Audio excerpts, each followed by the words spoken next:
Ya, yo soy Annemie Magnus del grupo de editorial Legatum y nosotros creemos que la historia no es para el estudio de unos pocos elegidos, ni que tampoco viene en pesados y complicados libros. En Legatum creemos que el estudio de la historia es una ciencia que debe ser entretenida, amena, de relato fácil y apasionante. Que ese relato sea capaz de hacernos volar en las alas de la imaginación a tiempos remotos y poder, desde esa perspectiva, entender los hechos que han ido marcando nuestro mundo y no cometer los mismos errores que en el pasado. Legatum constantemente publica libros de historia, disponible en las librerías de Chile, desde Arica a Punta Arenas, en los cuales variados autores nos entregan una visión histórica de algún hecho en particular, en una forma simple y directa, dejando de lado los pesados academicismos, facilitando su lectura y mejor comprensión. De esta manera acercamos todo lo entretenido y apasionante de la historia a un público amplio y variado, es lo que hemos llamado historia para todos. Después de 10 años, queríamos acercar aún más la historia a la gente, y la mejor manera de hacerlo es a través de novelas históricas o de la historia novelada. La novela histórica tiene un relato que explica la historia a través de sus personajes. La puedes vivir, sentir e imaginar la época en la que se desarrolla la trama. ¿Qué más entretenido viajar a nuestro pasado leyendo aventuras de personas reales o ficticios, pero ubicados en épocas reales, en situaciones reales y conocidas? La novela histórica hace que los héroes, que parecen dioses del Olimpo, los veamos desde una perspectiva humana, con sus defectos y virtudes. Así los aprendemos a querer, y de esa manera sus actos heroicos los engrandece aún más. Uno de los mejores ejemplos que tenemos en Chile es la gran novela histórica Adiós al séptimo de línea, de Jorge Inostroza. Seguramente muchos de ustedes han leído los 5 tomos que la conforman. Como aprendimos a querer a una Leonora Latorre, un Rafael Torreblanca y su ordenanza Gaspar Román. ¿Cuánta información no hemos recogido y aprendido sobre la Guerra del Pacífico a través de la obra de Inostroza? Pero la novela histórica tiene sus riesgos.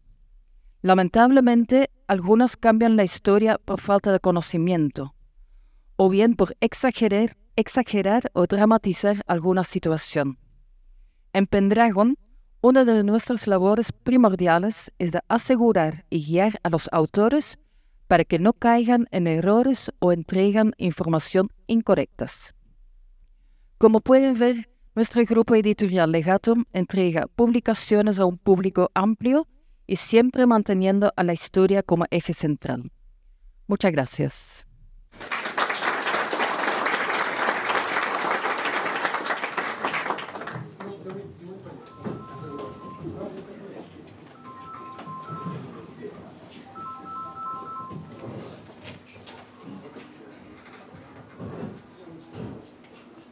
Parece que llegó el señor Murphy hoy día porque ha salido todo mal, falló esta pantalla. Bueno, nada, cosas que pasan cuando uno intenta planificar todo bien y de repente algo no sale como estaba esperado. Bueno, soy Rafael Mellafe y Pablo Errázuriz me encargó la presentación de su libro Guerra, Tragedia y Destino. Primero, Pablo, muchas gracias por darme esta oportunidad y el honor que significa presentar tu libro, no es una cosa poca. Además, tu libro tiene características muy singulares y todas muy entretenidas por lo demás. Ya voy a ir viendo al tema. Guerra, Tragedia y Destino. tres palabras, tres sustantivos, tres conceptos que encierran el global de la obra que nos llaman a develar su interacción. A través de las 632 páginas que componen esta obra de Pablo Errázuriz, se pasan sumamente rápido, por lo demás, no es ninguna exageración.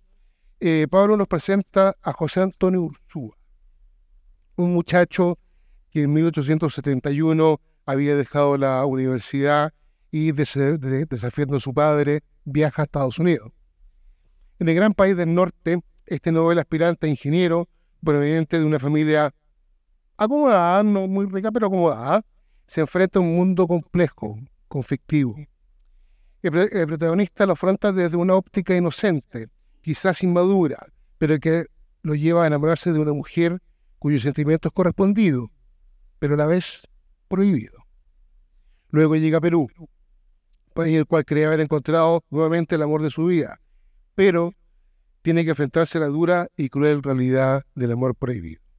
Hasta aquí pareciera que esto es una novela romántica, pero no es romántica. El autor nos hace crecer el personaje, lo hace madurar en sus tragedias, lo hace convertirse en el hombre que llega, en definitiva, al puerto de Valparaíso. Es aquí donde funda una compañía que presta servicios portuarios y tiene relación con la Armada de Chile, que pasa a ser muy importante después.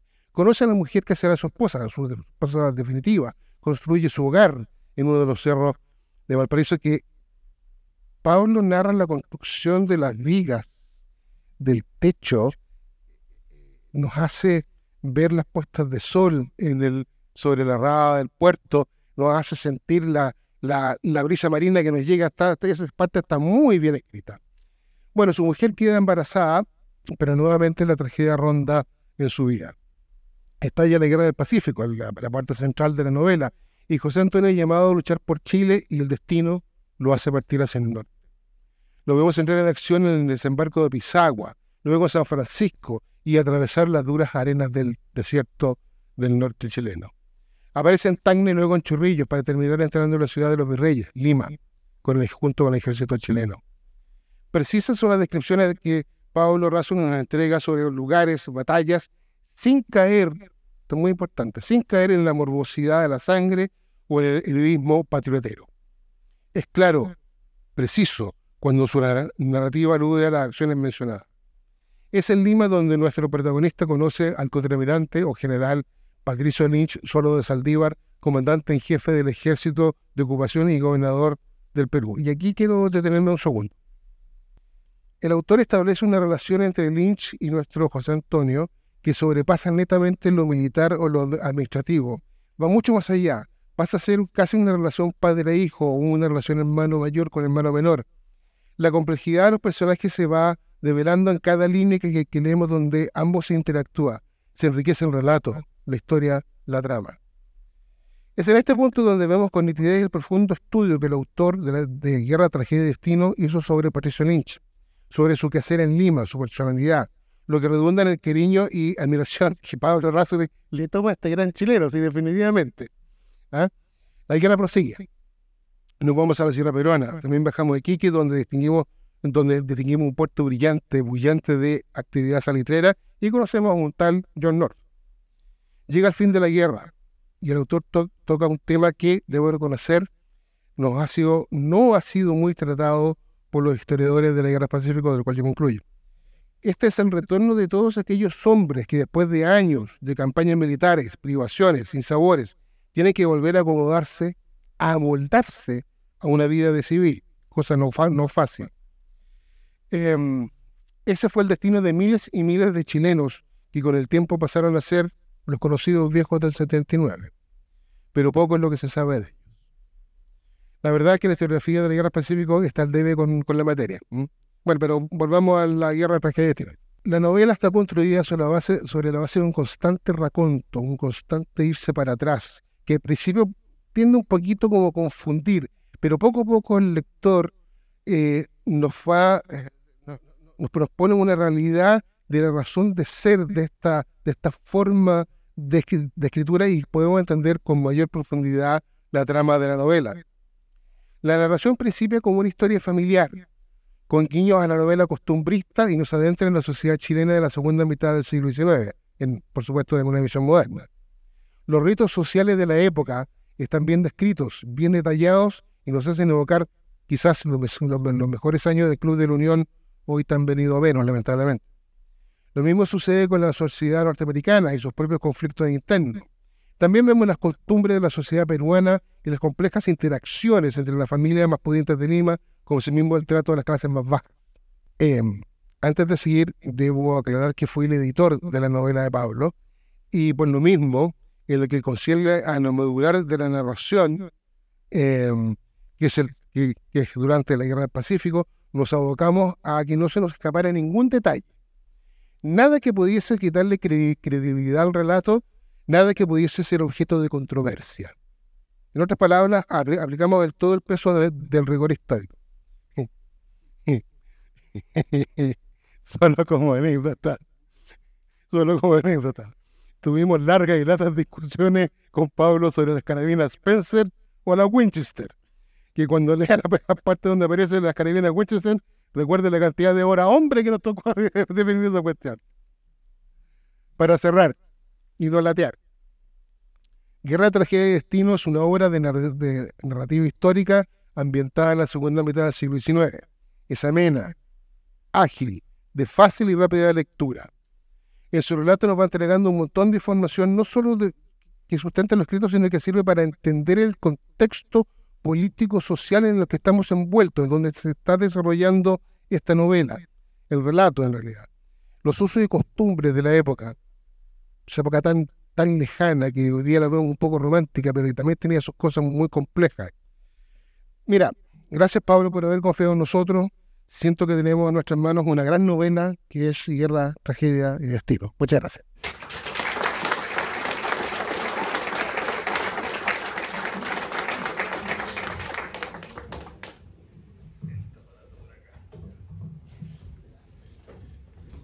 Pero antes que nada, quiero agradecer la presencia de tantos y tantos amigos que han querido acompañar en este desafío tan extraño que me sobrevino en las postrimerías de mi vida de transformarme en escritor. Quería contarles que yo tengo un nieto de 1 año que anda por ahí. Es mañoso para comer, ¿ya? Pero su abuelo ha descubierto una fórmula para que se coma la sopa. La punta de la cuchara la unto con yogur que le gusta y cuando hay suerte termina comiéndose la sopa si no se me acaba antes el yogur. ¿Por qué traigo a colación a mi nieto? Sucede que escribí una locución para esta reunión relatando un montón de hechos y personajes que están en la novela. Se lo leí a mi señora y ella me dijo, pero esa es la descripción de un libro de historia. Y tú has escrito una novela bastante entretenida.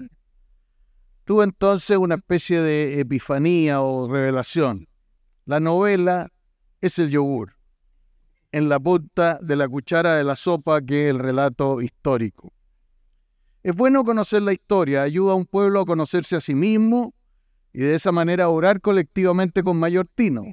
Pero la historia pura y dura, como decía Anemí, genera cierta modorra intelectual por su aridez. Hay que esforzarse para conocerla y a veces el gran público lector no está dispuesto a ese esfuerzo. Pocos están dispuestos a leer a Mommsen, un enciclopédico historiador alemán de la Roma antigua, que demora 5 páginas en relatar cómo eran las caligas, las sandalias de los legionarios. Pero muchos están interesados en saber de Roma antigua y por eso la enorme popularidad de Santiago Posteaguillo, por decirlo. Pocos leen a Gonzalo Bulnes, pero muchos a Jorge Inostroza y últimamente a Guillermo Parvex. La novela histórica tiene algo de esa trampa que le hago a mi nieto. Sobre todo cuando la trama se desliza en los rieles de la tragedia.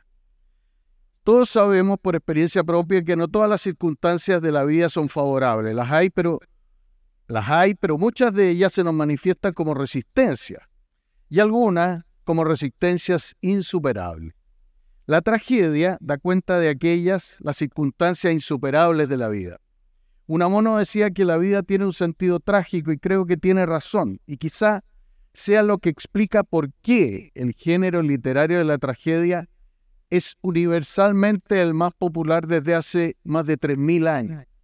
Lo es a mi juicio porque interpela al lector en su intimidad, porque los hijos de mujer percibimos que en la condición insegura de la existencia, que es la vida, la fatalidad es algo posible y estamos por tanto involucrados en ello.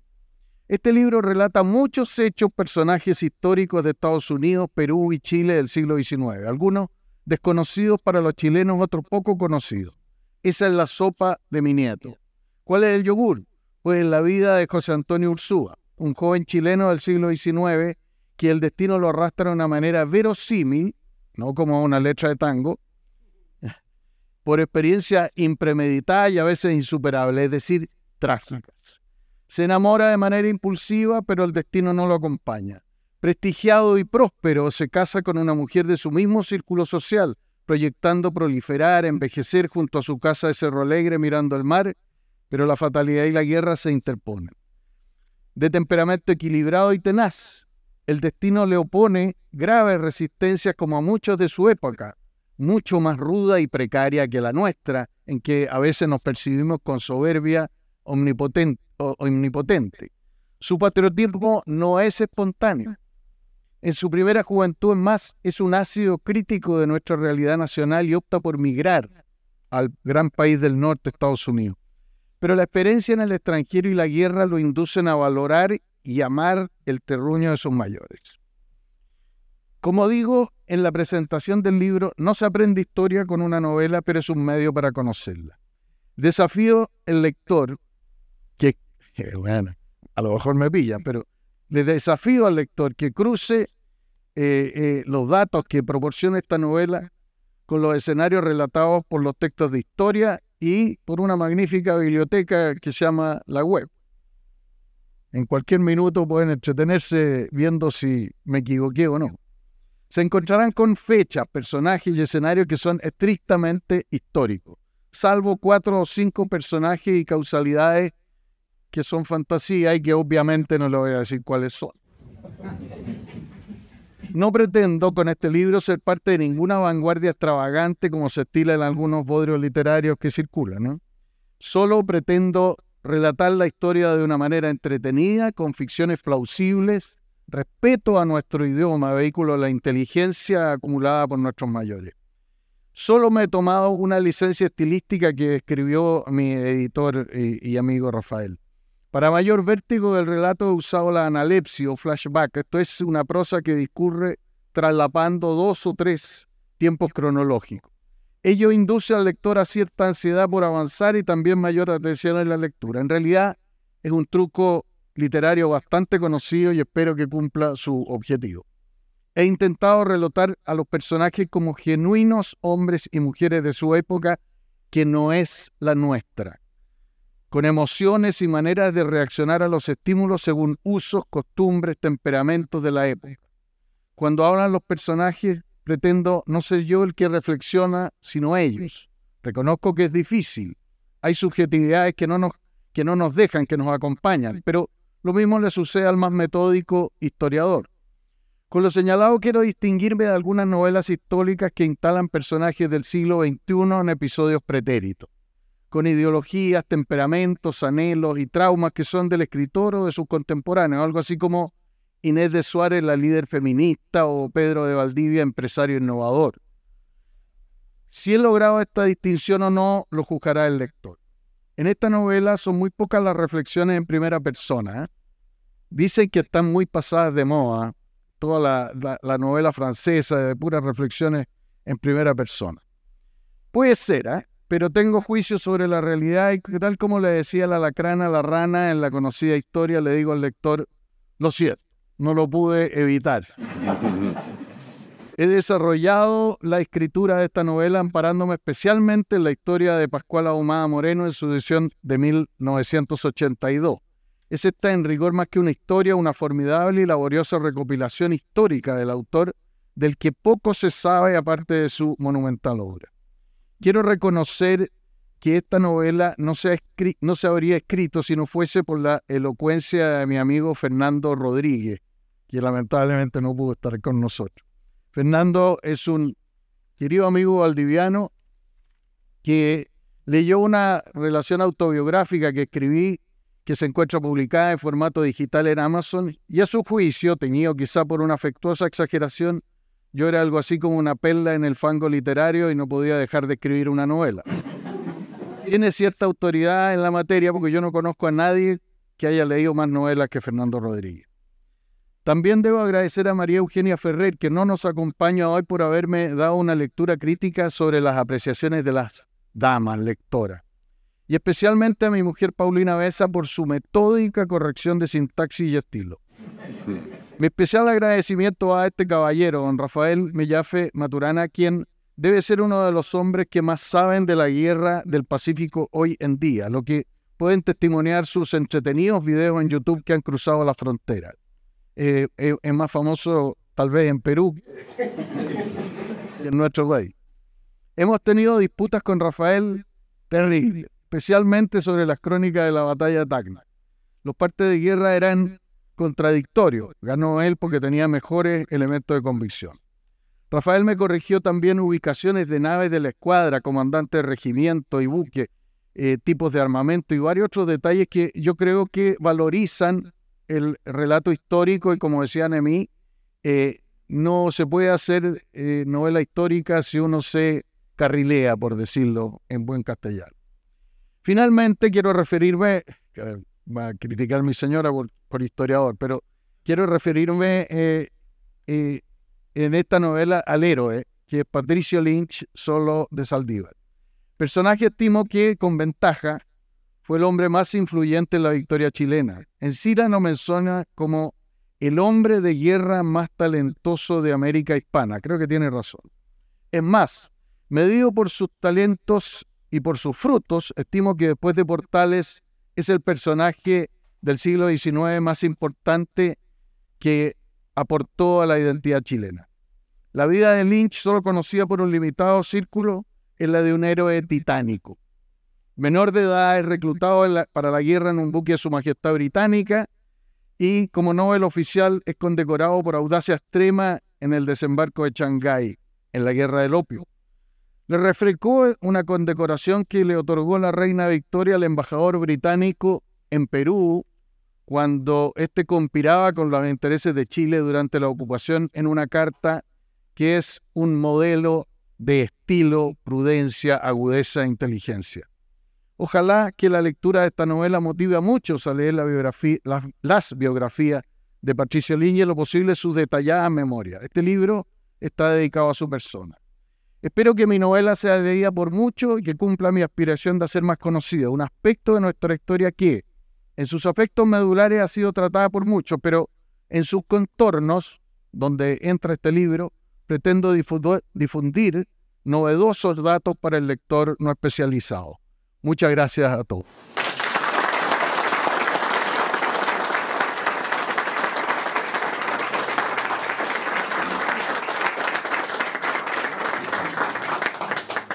Antes de pasar al pequeño cóctel que hay, quiero hacerle una pregunta a Pablo. Yo sé que no le gusta, pero igual. ¿Qué te motivó a escribir este libro? La historia, así, me motivó a destacar la figura de Lynch, acabo de decirlo. Esa es la realidad. También la historia nuestra, que en mi casa, en la tradición familiar, se hablaba de un pariente que estuvo en la guerra, que estuvo en Pisagua, y me pareció transformarlo en un personaje ficticio una buena alternativa para conocer lo que era la gente común y corriente de esa época. Básicamente eso. Eso, muy bien, muchas gracias. Afuera hay un cóctel, un pequeño vino de honor y los libros están acá. Ojalá que se haya podido solucionar el problema con Redback. Pero yo con mucho gusto. Y él va a firmarlo.